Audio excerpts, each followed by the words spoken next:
Buried alive behind bars, the Rikers Island escape nobody talks about. Sound of alarms blaring, echoing footsteps, shouting guards. Narrator, calm but intense. When the officers found the hole, they thought it was a joke. Just a small square patch of dirt beneath the laundry room floor in Rikers Island's oldest block. But when one of them kicked it, the ground gave way, and what they saw made their blood run cold. A tunnel, not just a crack or a gap, a man-made tunnel, stretching deep into the ground. The walls were lined with melted plastic trays, reshaped to look like tiles. There was a faint smell of bleach, and at the far end, a flickering flashlight still glowing weakly in the dark. The inmate assigned to that laundry shift was gone. Within minutes, the entire facility went into lockdown. Gates slammed shut, sirens echoed across the island, and guards stormed through every cell, every hallway, every block. But there was no trace of him. For the first time in decades, Rikers Island faced a one nightmare it was never prepared for. Someone had disappeared beneath the prison, buried alive, behind bars. Tense pause, slow cinematic music fades in. But who was he? And how did he pull off one of the boldest escapes in U.S. prison history, from a place known for breaking even the strongest men? Let's rewind to where it all began. Before he became a ghost under Rikers, his name was Devon Miles, 26 years old, from the Bronx. He wasn't a gang member, not a killer, just a kid who made a terrible mistake. Devon was sentenced to 12 years for an armed robbery gone wrong. No one died, but the judge was in a bad mood that day, and Rikers became his new home. At first, he was quiet, didn't pick fights, didn't join any crew. He just kept his head down and worked. His skill with machines caught the attention of the prison staff. When a washing machine broke, Devon could fix it. When a fan stopped spinning, he'd have it working again in minutes.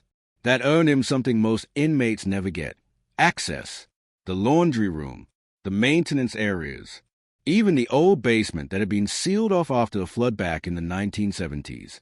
Devon was everywhere, fixing, cleaning, helping. He became invisible because everyone trusted him. And that's when the plan began to take shape. One morning, while replacing a dryer belt, Devon dropped his wrench. It rolled between the heavy machines and disappeared through a crack in the floor. When he reached down, his hand met open air, a hollow space beneath the concrete. He looked around. No guards, no cameras watching. That's when he realized what he'd found. For the next 6 months, Devon turned the laundry room into his secret project. He studied guard rotations. He learned exactly when the lights flickered during power tests. He memorized the sound of every officer's footsteps. At 6 a.m. every day, while the dryers roared, he started digging. It began with a spoon, then a screwdriver. He'd chip away at the ground for 2 minutes at a time, scoop up the date, and hide it in laundry bags. The noise of the dryers covered the sound of scraping concrete. When the tunnel got deep enough, he started reinforcing it, melting broken food trays into makeshift wall supports. He even built a tiny air vent from old fan blades and straws he stole from the cafeteria. Every inch of progress was hidden beneath that same patch of floor.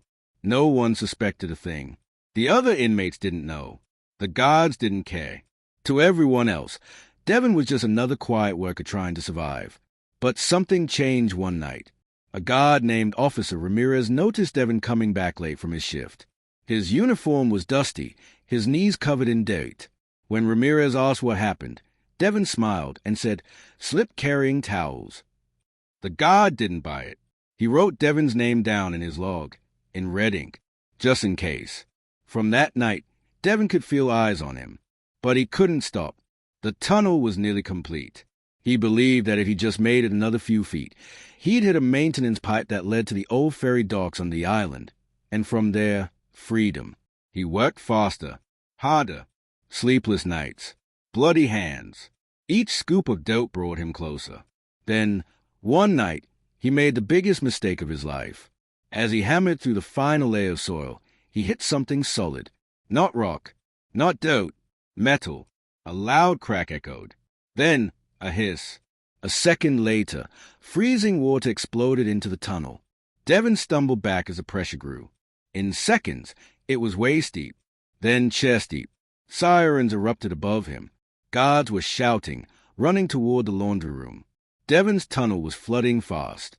He had two choices: go back and face certain capture, or dive deeper into the dark hole he dug with his own hands. He looked up at the flickering light from the floor above, then took one last breath, and jumped. The water swallowed him whole. The tunnel filled. The hole caved in.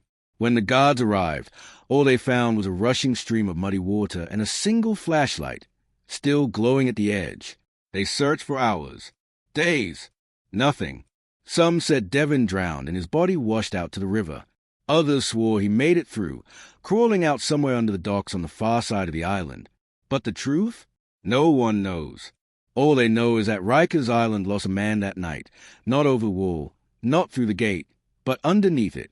Long silence. Music fades to a heartbeat. The tunnel of no return. Sound of rushing water, echoing drips, heartbeat. Narrator, low, tense tone. The moment Devon hit the water, everything went black. Cold, heavy, silent. The pressure slammed against his chest as he fought to breathe. His hands clawed at the walls, searching for something, anything, to hold on to. The flashlight was gone. The sound of sirens above him grew faint. He was alone. For a second, he thought this was how it would end. 12 years in prison, and death by drowning in the dirt beneath it. But then his hand brushed something. Metal. A pipe. He gripped it tight, pulling himself forward, following the direction the water was rushing. It was his only chance. He pushed through the freezing current, kicking, gasping for air, scraping his skin raw against the walls. The tunnel narrowed, forcing him to crawl. He couldn't tell if he was heading up or down, only that the water was moving faster. Then, just when his lungs burned for air, he saw it. A faint blue glow ahead. Light! Devon pulled himself through one last opening and burst into a half-flooded maintenance shaft. He coughed, choking up water, dragging himself onto a rusted metal walkway. He was alive. Soaked, bleeding, but alive. Above him, pipes hissed and rattled. The sound of machinery echoed through the darkness. He looked around and realized he wasn't under the laundry room anymore. He was deeper, somewhere beneath the island. And then he saw it, a faded sign, barely visible in the flashlight's dying glow. Restricted access, old service tunnel, ferry operations. Devon's eyes widened. It was real. The old ferry line. The one used decades ago to transport supplies to Rikers before the main bridge was built. He smiled weakly. For the first time in years, he felt hope. But hope didn't last long. A loud creak echoed behind him. The metal walkway shifted. Devon froze. Someone else was down there. At first, he thought it was a rat, but then he heard it again. Footsteps. Slow. Wet. Coming from the dock. He switched off his light and held his breath. The sound grew closer, splashing through the shallow water. Whoever it was moved with purpose. Not like a guard, not like an inmate. Then a voice echoed softly in the dark. You made it too, huh? Devon's heart almost stopped. Out of the shadows stepped a figure, thin, pale, wearing a torn inmate jumpsuit just like his. But this man didn't look surprised to see him. He looked amused. Been waiting for someone to finish the job, the stranger said, grinning. Name's Leon. Started this tunnel 5 years ago. Got caught before I could finish. Devon just stayed. This man was real, another prisoner who had tried to dig his way out before. Leon laughed quietly. You did good, kid. Real good. But you don't know where it leads, do you? Devon shook his head. Leon pointed down the dark corridor. That way's freedom. Maybe. But the air's thin, and the path ain't stable. One wrong move, and this whole place buries you alive. Devon didn't know whether to trust him, but at this point, he had no choice. Together, they moved deeper into the tunnels, crawling through tight spaces, ducking under leaking pipes, stepping over broken boards. The smell of rust and rot filled the air. Every few minutes, Leon would stop, put his ear to the wall, and listen. Devon didn't ask what he was listening for. But then, a strange sound echoed through the tunnel, a low rumble coming from above. Leon whispered, They are pumping the drains. They know about the flood. If they find the leak, they'll find this tunnel. That meant one thing. They were running out of time. Hours seemed to pass. The air grew colder, heavier. Devon's flashlight flickered again. He could barely see Leon ahead of him. Finally, they reached a wall covered in thick roots and dirt. Leon stopped. "This is it," he said quietly. "If I'm right, on the other side of this wall is the river." Devon stared at him. "You mean the East River?" Leon nodded. "If we can dig through, we'll reach the old outlet pipes. They lead straight out."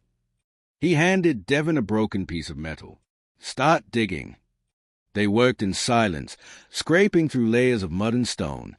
The wall slowly began to crumble. A faint smell of salt water seeped through the cracks. Freedom was just inches away. Then, suddenly, a noise, a faint buzzing. It wasn't from their tools. It was coming from above. Devon looked up. Tiny specks of light shone through the cracks in the ceiling. Then he realized what they were. Drones. Search drones. The NYPD had deployed them across the island, scanning every inch of ground for signs of movement. Leon's face went pale. "They're on to us." He dropped the tool and started crawling faster, deeper into the mud. Devon followed, but the ground started to shift under their weight. Then came a loud crack, and the earth gave way. The floor collapsed beneath them, sending both men plunging into a hidden chamber below. They landed hard in a pool of dark, stagnant water. Devon groaned in pain, trying to stand. Leon's voice echoed faintly through the darkness. "Kid, we're not under Rikers anymore." Devon turned, shining his light around, and froze. Before him stood the rusted remains of an old underground subway platform, sealed off decades ago, now buried beneath layers of dirt and decay. Trains long gone, walls covered in moss. But there was something else. Footprints. Fresh ones. Someone had been there, recently. Devon's breath caught in his throat. This wasn't just a tunnel anymore. It was a network, and someone else was using it. Tense music rises. Narrator, voice low. Devon Miles didn't just find a way out of Rikers Island. He found something that was never meant to be discovered. The ghost beneath New York. Sound of dripping water. Faint echoes, metal clanging in the distance. Narrator, calm but tense. When Devon opened his eyes, the air felt heavy. He was standing in ankle-deep water, surrounded by the remains of a forgotten subway station, walls crumbling, tracks buried under mud. The air smelled like rust and old dust. His flashlight beam cut through the darkness, landing on a faded sign hanging crookedly on the wall. It read, "City Line, closed since 1963. Devon couldn't believe it. He had escaped Rikers Island, only to end up in another underground prison. Leon limped toward him, holding his arm where he'd landed. "Told you, kid," he muttered. "This place goes deeper than anyone knows." But Devon wasn't listening. He was staring at something on the floor. Footprints, half submerged in mud. They were fresh, not hours old, minutes. He whispered, "Someone's down here." Leon nodded slowly. "Then we ain't alone." They followed the trail cautiously, their lights barely on. Every sound echoed. Their footsteps, the dripping ceiling, the distant hum of machinery that shouldn't even exist down there. The deeper they went, the more Devon realized the tracks weren't random. They led through an opening in the wall, where old bricks had been knocked out to make a doorway. Beyond that was another tunnel, one that looked newer. Smooth walls, steel supports, wires hanging like veins. Leon whispered, "This ain't no old subway tunnel. Someone's been working here." As they walked, they passed strange things, a shopping cart filled with canned food, a half-burned candle, a mattress soaked in water. Someone had been living down there. Then they heard it, a faint radio static. Devon raised a hand for silence. They followed the sound, turning a corner, and froze.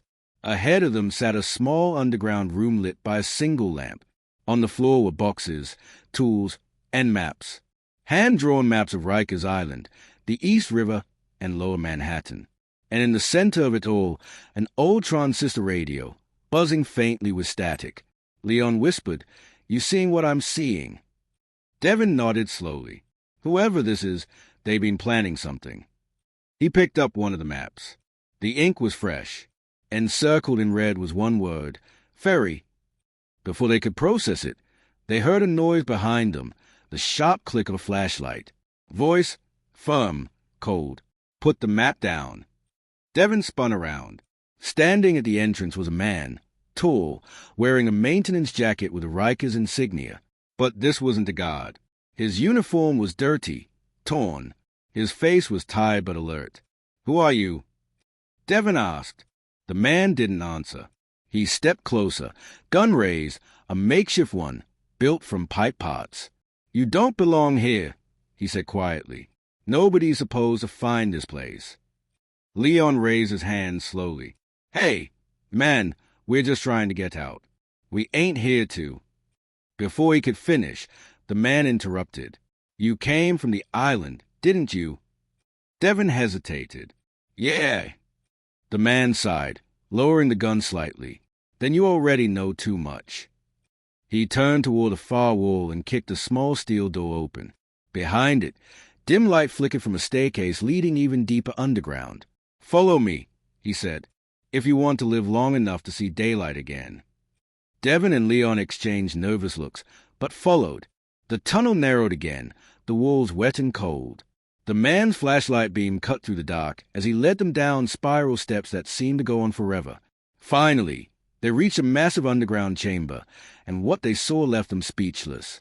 There were generators humming, tables filled with old radios, blueprints, and supplies, canned food stacked against the wall.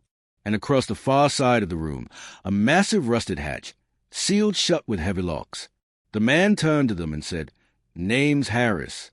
Used to work maintenance at Rikers back in the 90s. When the city shut down these tunnels, I stayed." Devon frowned. "You stayed here? For how long?" "Long enough to know the world above doesn't care about what's buried below," Harris said. "They built Rikers on top of something old, something they wanted forgotten." Leon scoffed. "Yeah, right. What's that supposed to mean?" Harris stared at them both. "You think those old basements and tunnels were just mistakes? Rikers wasn't built to keep people in. It was built to keep something down." Devon and Leon exchanged uneasy looks. Harris walked to the hatch and tapped it with his flashlight. "Behind this door lies the oldest tunnel in the city. Goes straight under the East River. I've been sealing it for years because sometimes—" He paused. "Sometimes it opens by itself." The air grew colder. The water on the floor rippled slightly, even though nothing had moved. Devon swallowed hard. "Opens, by itself." Harris nodded. "There are things under this island that ain't meant to be found. I've seen what happens to people who dig too deep." Leon took a step back. "All right, man, you sound crazy." But before anyone could say another word, the ground shook. A deep rumble echoed through the chamber. Dust rained from the ceiling. One of the lights burst, plunging half the room into darkness. Harris froze, eyes wide. "No, no, no, no." Devon shouted, "What's happening?" Then they all heard it. A low, grinding sound coming from the hatch. Metal twisting. Bolt snapping. The hatch, the one Harris said was sealed for decades, was opening. Metal screeching sound, echoing through the tunnels. Harris dropped his flashlight. "It's awake," he whispered. Devon grabbed Leon's arm. "Run." The hatch burst open with a thunderous crash, sending a wave of cold air rushing through the room. The lights flickered wildly as the tunnel beyond filled with shadows, and from the darkness came a sound, deep, slow, like breathing. Devon stumbled back, barely able to see. "What is that?" Harris whispered, trembling, "That's why they built the prison here." Music builds to an intense crescendo. Narrator, low, chilling voice. Devon Miles thought he was escaping Rikers Island, but what he found beneath it was something far worse. What lies beneath Rikers? Sound of metal screeching, alarms blaring faintly in the distance, water dripping echoing in the dark. Narrator, calm but tense. The sound was like nothing Devon had ever heard before. A deep metallic groan, echoing from the dark tunnel beyond the hatch. The air felt thick, cold, like something ancient had just taken breath for the first time in years. Leon stumbled backward, grabbing Devon's arm. "What is that?" he shouted. Harris didn't answer. He was frozen, staring into the darkness, trembling. Then, slowly, the light above them flickered back on, just enough to reveal what was coming out of the tunnel. At first, it looked like smoke, a black mist rolling low across the water. But as it reached the floor, it began to move, almost like it had shape. The metal beams around the hatch began to bend and creak as the mist spread. Devon could hear whispers, faint, broken voices overlapping each other. Leon turned to run, but Harris shouted, "Stop! Don't move!" Devon froze. The air around him felt like ice pressing against his skin. The whispers grew louder, then stopped all at once. Silence. And then, from the darkness, a single light appeared, a dim red glow, pulsing slowly like a heartbeat. Devon's flashlight flickered. "That's not possible," he whispered. Harris stepped forward slowly, breathing heavily. "That light, that's the emergency beacon from the old ferry tunnels. It hasn't been active in 40 years. Leon's voice cracked. "You're saying it just turned on by itself?" Before Harris could answer, the beacon flared brighter, and the tunnel walls shook violently. The sound of collapsing rock echoed through the chamber. Devon grabbed Leon and pulled him back as the ground split open, flooding the room with freezing river water. "Move!" Harris shouted. The three of them ran, slipping on the wet metal floor as the water level rose fast. Behind them, the hatch tore loose, crashing into the chamber like a bomb. The current pulled Devon down. He grabbed a pipe, holding on for dear life as the flood raged around him. Harris reached out, screaming over the noise. "This whole place is collapsing." The lights burst one by one. The chamber filled with darkness. Devon's grip slipped. His body was swept down a new tunnel, spinning, choking, fighting to breathe. He slammed against the wall, gasped, and tried to orient himself. The sound of rushing water drowned out everything. Then, silence again. He blinked, coughing, realizing the current had spat him out into another section of the tunnels. He was alone. The room he was in was smaller, circular, made of concrete, with old cables hanging from the ceiling. The air smelled of salt and rust. He looked around, shining his weak flashlight, and saw something carved into the wall, words scratched deep into the concrete, one letter at a time. "No exit." Devon's chest tightened. He backed away slowly. That's when he heard it. Footsteps. Not splashing. Not echoing. Footsteps. Slow and steady, coming from the darkness ahead. He whispered, "Leon." No answer. He aimed the light toward the sound, and froze. A figure was standing at the far end of the tunnel, half hidden in the shadows. Tall, broad-shouldered, wearing a soaked prison uniform. But the face, it wasn't right. The eyes glowed faint red under the light. The skin looked gray, like it hadn't seen daylight in years. Devon stumbled back. "No, that can't be." The figure stepped closer, the water rippling around its legs. Its head tilted to the side, and a broken, gravelly voice escaped its throat. "You shouldn't have come here." Devon turned and ran. He sprinted through the tunnels, his flashlight shaking wildly as he tripped over debris. The walls seemed to close in, the air thick with humidity and the smell of rot. Behind him, the sound of heavy footsteps echoed, slow, deliberate, steady. He turned a corner and slammed into a metal door. He pushed. Nothing. Locked. The footsteps grew louder. He looked around desperately and saw a ventilation duct halfway up the wall. Rusted, but open. Devon jumped, grabbed the edge, and pulled himself in just as the figure reached the door. He crawled through the duct, his breath ragged, his heart pounding so hard it hurt. Then, clang. The metal shook as something slammed into it from below. Once. Twice. Devon kept crawling, faster now, the air cutting at his throat. After what felt like forever, he reached the end, a grated opening that led to another chamber. He kicked the grate loose and dropped down hard. He landed in water again, waist deep this time, but there was light ahead. Real light, a faint glow coming from above. Devon waded toward it, using the wall for balance. He could see a ladder leading upward, old and rusted, vanishing into the ceiling. He started climbing. Every step groaned beneath his weight. He reached the top and pushed at the hatch, but it wouldn't move. Rusted shut. Below him, the sound returned, that same low breathing from the tunnel. Devon pushed harder, his hands slipping. Come on, come on. The breathing grew louder, closer. He slammed his shoulder against the hatch. Once, twice. Then it gave way. Light burst through, blinding him for a moment. He pulled himself up through the opening and rolled onto cold concrete. He lay there gasping, feeling air, real air, on his face. When his vision cleared, he looked around and froze again. He wasn't outside. He was inside another room. A clean, white, empty room, with a flickering fluorescent light above and a single glass window facing him. Behind that window, someone was watching. Devon pushed himself up slowly. Where am I? A speaker crackled from the ceiling. A calm voice spoke. Welcome back, Mr. Miles. Devon's eyes widened. What? The voice continued, smooth and emotionless. We've been waiting for you. Music swells, cold, haunting tone. Narrator, voice low and steady. Devon Miles thought he'd escaped Rikers Island, but what he didn't know was that he had never really left. The room of truth.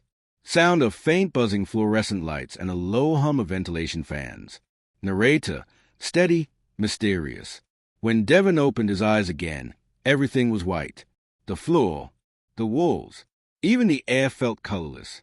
He blinked, still soaked from the tunnel water. His head pounded, his throat burned. The last thing he remembered was climbing through the vent, escaping that thing in the dark. Now, he was somewhere else.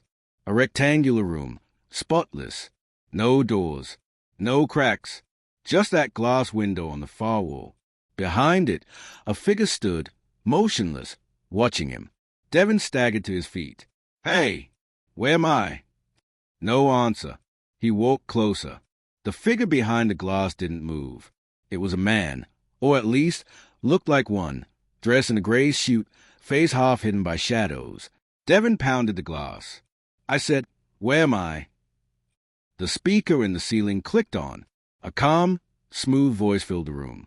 Voice, you're safe now, Mr. Miles. That's all that matters. Devon's fists clenched. Safe? From what? Who are you? Voice, you've been through a traumatic experience. The tunnels under Rikers weren't meant to be found. Devon froze. What do you mean, weren't meant to be found? Voice, those tunnels were sealed for a reason. You and your associates disturbed something that was never supposed to resurface. Devon's breathing grew faster. Where's Leon? Where's Harris? Silence. Then the voice again. Voice, they didn't make it out. Devon's heart sank. No, I saw them behind me. Voice, they served their purpose, Mr. Miles. Just like you. Devon's eyes widened. What are you talking about? The lights flickered. For a split second, he thought he saw movement in the walls, like something crawling underneath the white paint. Then the speaker crackled again. Voice, tell me, Devon, when you were in the tunnel, what did you see? Devon hesitated. I don't know. A person. No, not a person. Something else. Voice, and it spoke to you. Devon swallowed hard. Yeah, it said I shouldn't have come there. Voice, lower, almost whispering. And yet, you did. Devon stepped back. The air felt heavier now, like the room itself was breathing. He looked down. The water from his clothes had begun to spread across the floor. But it wasn't just water anymore. It was turning black. Devon jumped back as a puddle moved, twisting like smoke. It climbed up the wall, forming shapes. Faces. He shouted, What is this? The voice on the speaker remained calm. Voice. Residual imprint. It's drawn to those who touch the core.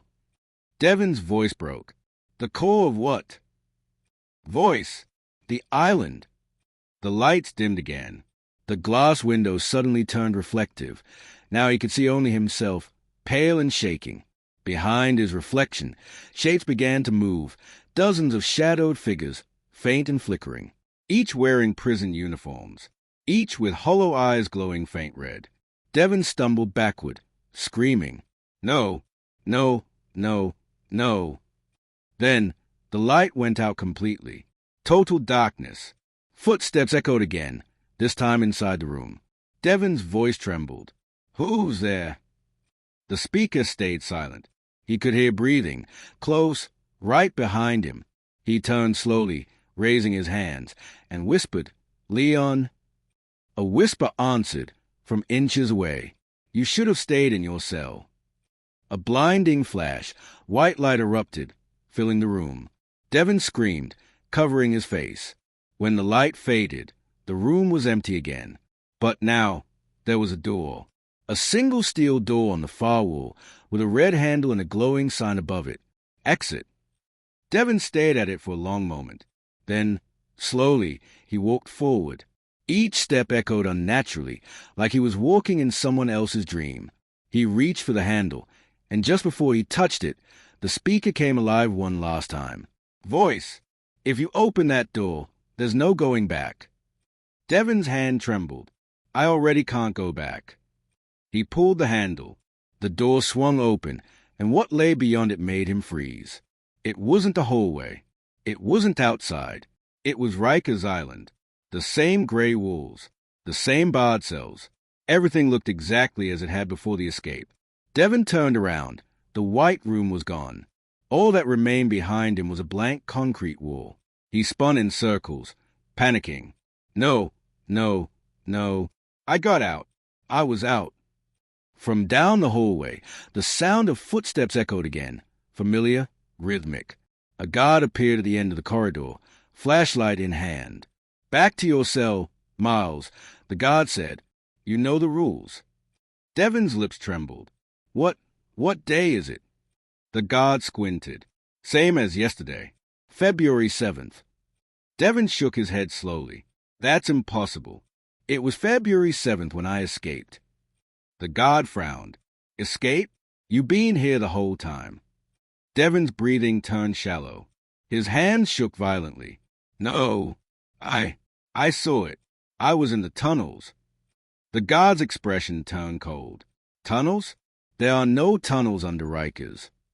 He stepped closer, his flashlight shining on Devon's face. And for a brief moment, Devon saw it again. That faint red glow, not in the guard's eyes, in his own reflection. Music swells, dark, slow heartbeat rhythm. Narrator, low, haunting. Devon Miles believed he'd escaped the island that buried him alive. But what if the island never lets anyone truly leave? What if Rikers Island isn't a prison at all, but something else entirely?